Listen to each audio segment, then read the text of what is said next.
This is the Thoughtful Travel Podcast. I'm your host, Amanda Kendall of the notaballerina.com travel blog. Every episode I'll share travel tales from several fellow travel lovers, and together we hope to entertain and inspire you, remind you of some of your own great travel experiences, and encourage you to hit the road again soon.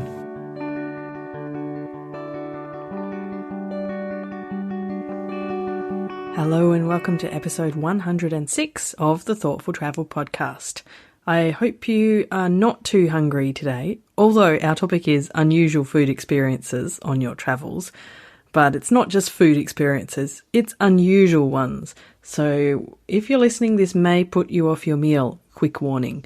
Not all of it, just there's a few there's a few bits. Well, you can listen on and you'll find out.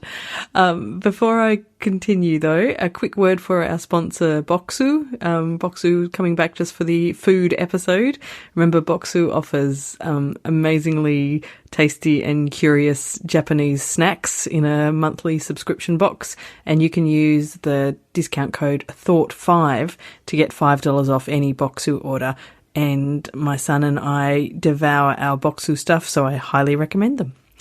So back to unusual food experiences. Now, I'm not a super adventurous eater. When I travel, I have, however, learnt to be politely open to most foods, I suppose. Certainly, I think it came from back when I moved to Japan. And in Japan, of course, I learnt to politely eat nearly anything I was given because, the people are so kind. I felt I really needed to be polite. Seemed even more rude than usual to say no to something. And there's a lot of unusual foods there. But, I kind of am not super brave about trying things. I embrace the food of the culture I'm in, but I haven't kind of gone for, insects in Asia and those kind of unusual things yet. And, of course, there's sometimes when I'm traveling when I still, I just want some comfort food, some home kind of food.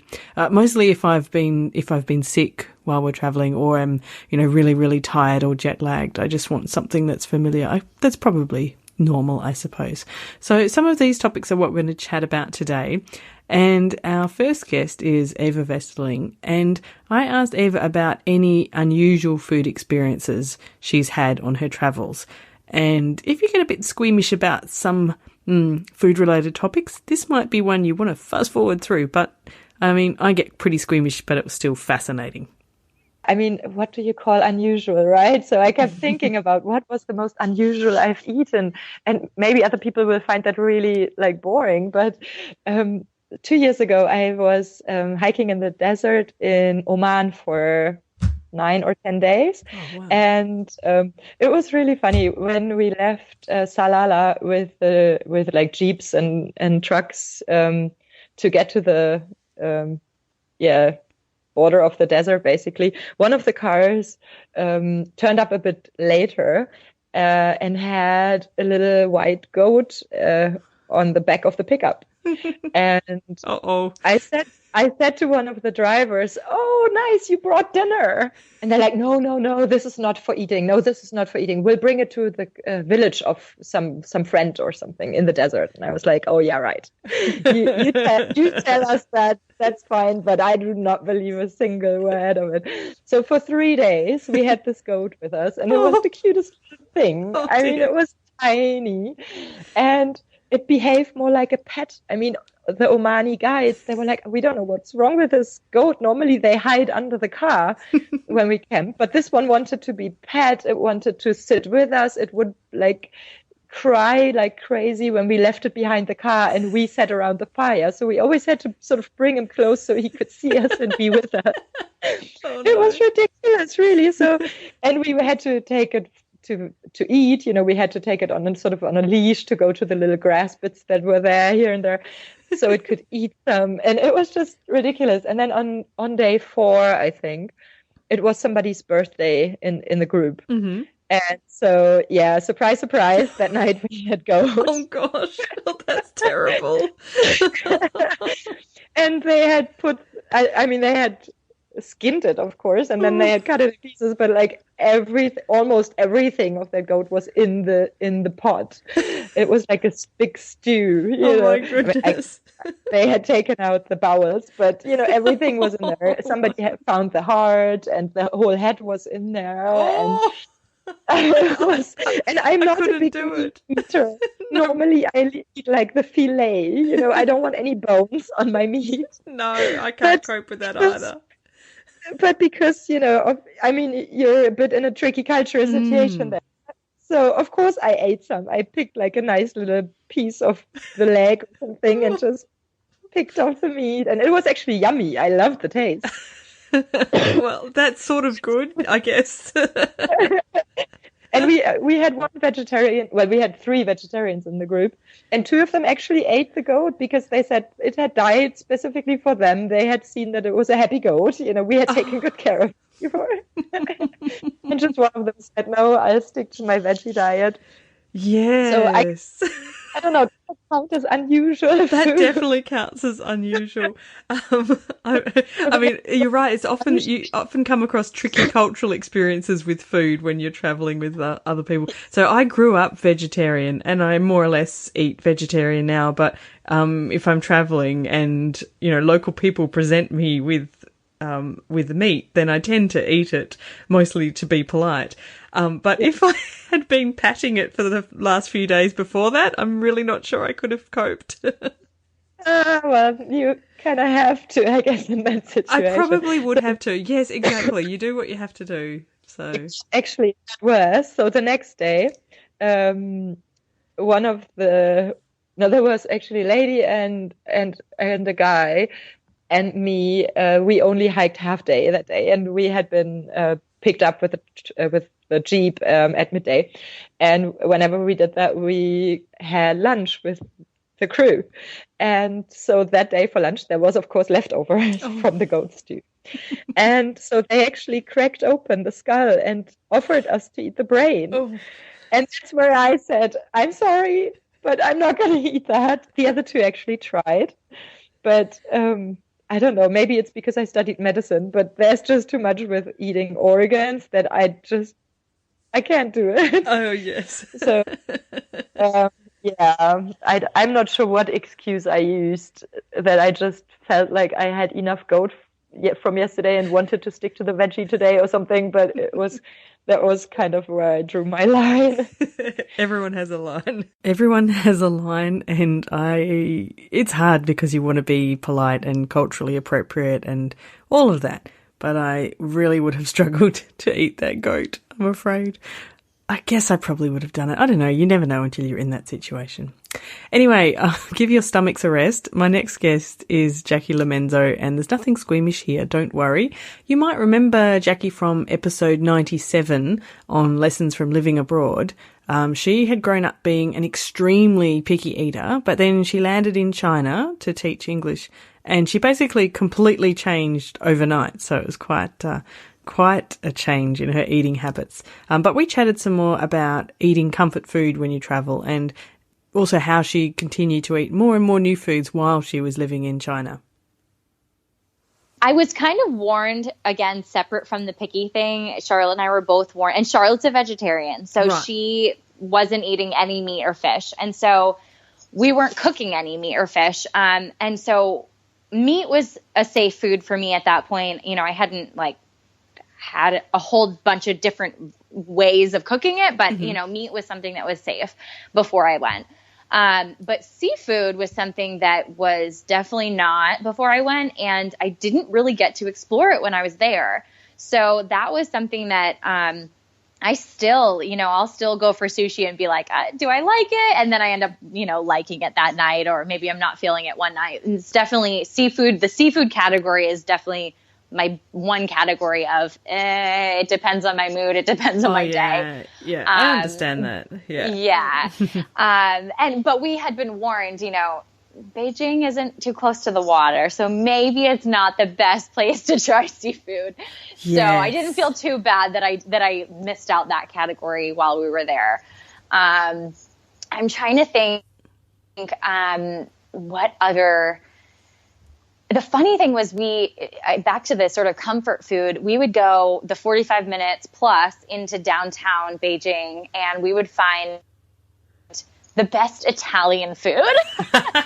And because Italian food was comfort for me, I mean, even though I was trying all this other stuff, it still was like, oh my gosh, yum, just good pasta. Yes. But it was crazy. I mean, and I guess in any big city, there's going to be really good, any ethnicity restaurant. But it was just so funny that we went a couple times throughout the year. We'd be like, should we go for really good tacos tonight? It was like a taco Amazing. Stand. Yeah. And so it was actually kind of funny because like tacos was another thing. Like before I left, I would have meat, cheese, and sour cream in my taco. Like that was my taco. That's a bit boring. That's not really a taco, but exactly.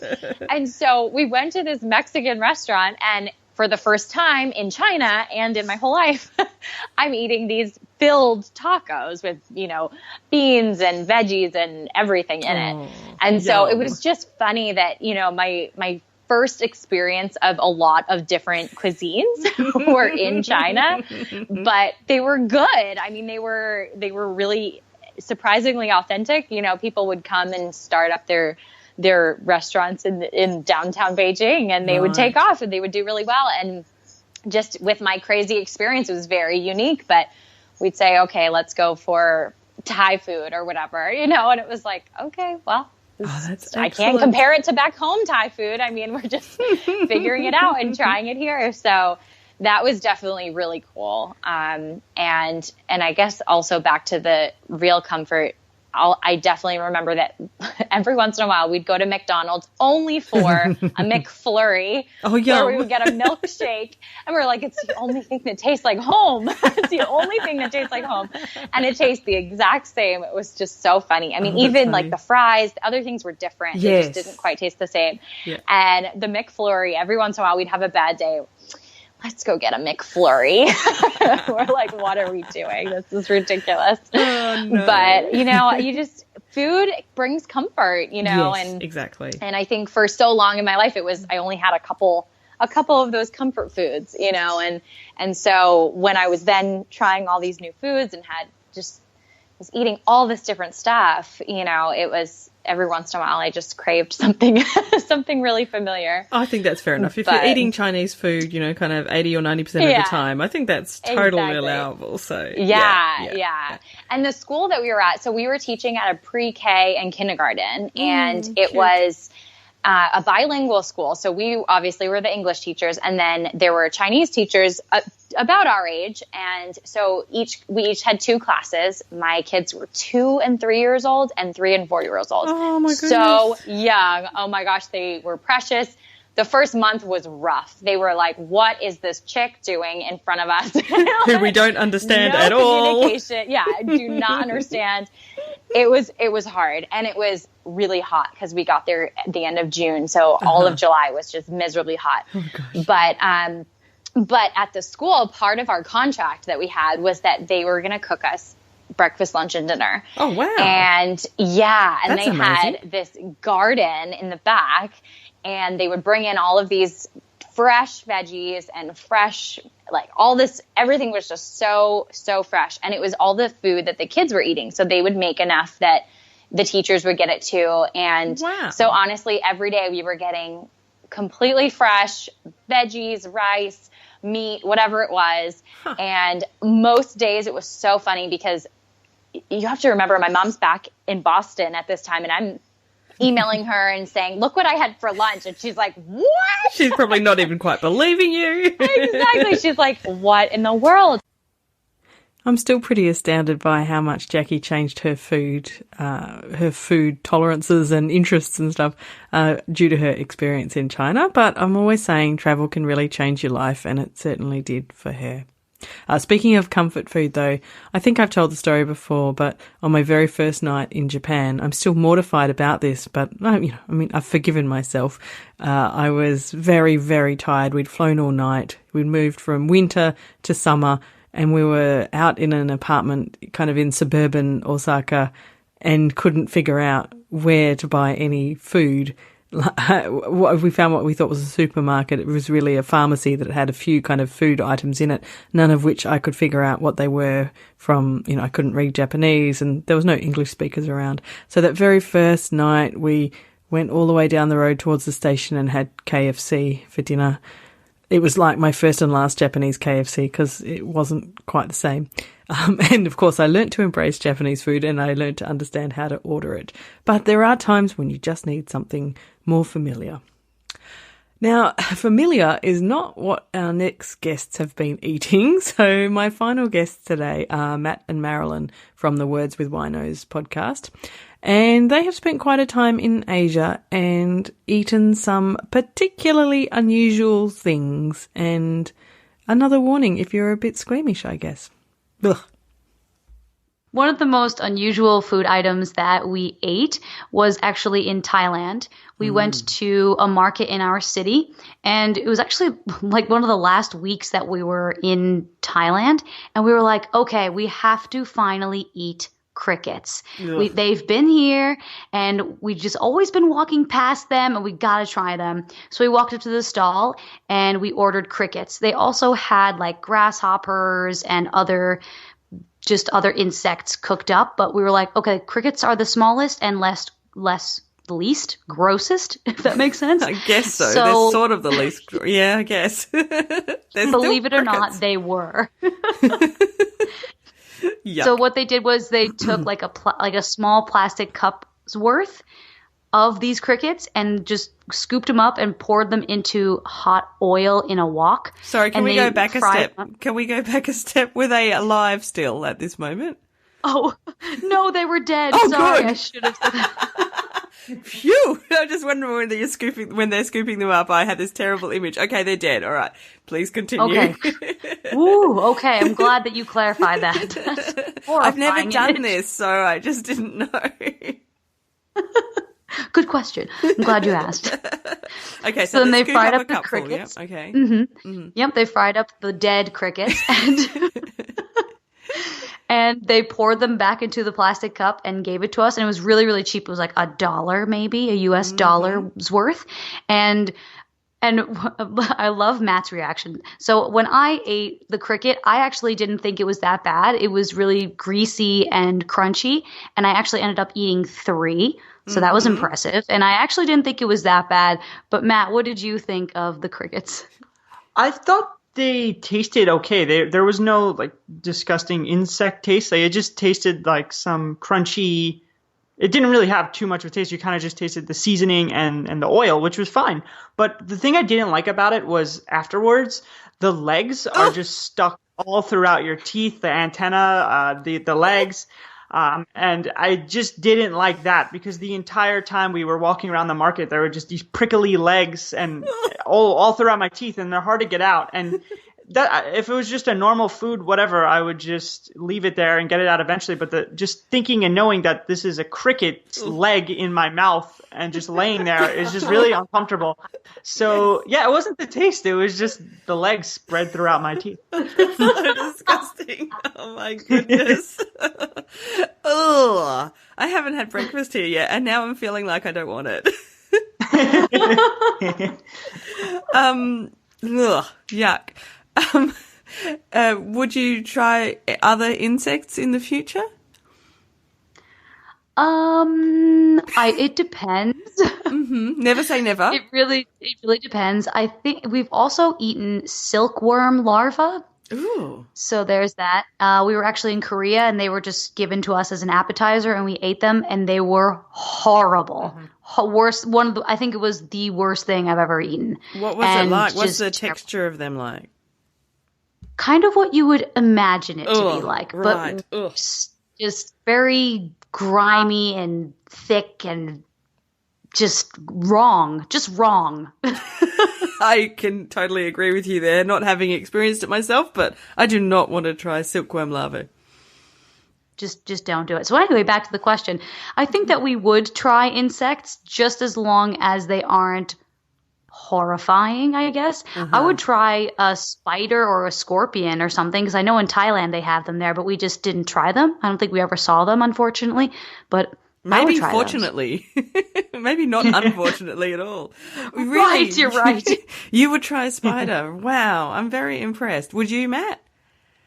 Yeah, I think I would try any type of insect as long as it was dead and fried up. But I don't think I can eat a cockroach. I know they eat that in some places. That's just like that's something I won't touch, no matter how clean and cooked it is. It's just one of those disgusting bugs. Oh, I agree. I Absolutely. second that. Yes, I second that. I very loudly second that. I never want to eat a cockroach. Yeah. Oh, God. Wow. Well, it's interesting. I mean, and I think that you guys have the right attitude. You're in a country, it's, you should try these things. So good on you. Yeah, insects are not my first choice of food groups, but actually I'm headed back to Thailand for another trip in a few weeks. So maybe this will be the time when I finally try something creepy-crawly. I don't know. You'll find out soon. Anyway, thank you very much for listening to episode 106 of the Thoughtful Travel podcast. Don't forget to head to our sponsor bokksu.com, that's BOKKSU, and use the discount code THOUGHT5 to get $5 off any order of amazing Japanese snacks. There are no insects in sight in those snack boxes, I promise. Thank goodness. Thank you also to my first guest, the delightful Eva from Not Scared of the Jet Lag. Her website is notscaredofthejetlag.com. Also a big thanks to Jacky Lamenzo. I'm going to put a link in the show notes to a blog post she wrote about her food experiences in China, which is at jackylamenzo.com in the blog. And also a big thank you to Marilyn and Matt. Marilyn and Matt are from wordswithwinos.com, or you can look up the Words with Winos podcast wherever you listen to your podcasts. And I will also leave a few links to some of the previous episodes about food. In fact, the very first episode of the Thoughtful Travel podcast was called Food in a Foreign Language. It has some funny stories in it. I remember them well. And there's also episode 23 on foreign food and episode 62 on foodie lessons from travel. Of course, for any of them, you can access them by going to notaballerina.com/ and the number of the episode, like 62. Similarly, for the show notes for this episode, you will find them at notaballerina.com/106. Do also come across to Facebook and join our Thoughtful Travellers Facebook group. We are always having fun discussions in there. As I record this today, we are discussing our fears of heights or otherwise. I'm fairly high on the fear of heights, but not the worst in the world, but you don't love it. So we are having all kinds of chats in there. So thank you very much for listening, and do come across and have a chat with us on Facebook. Thank you.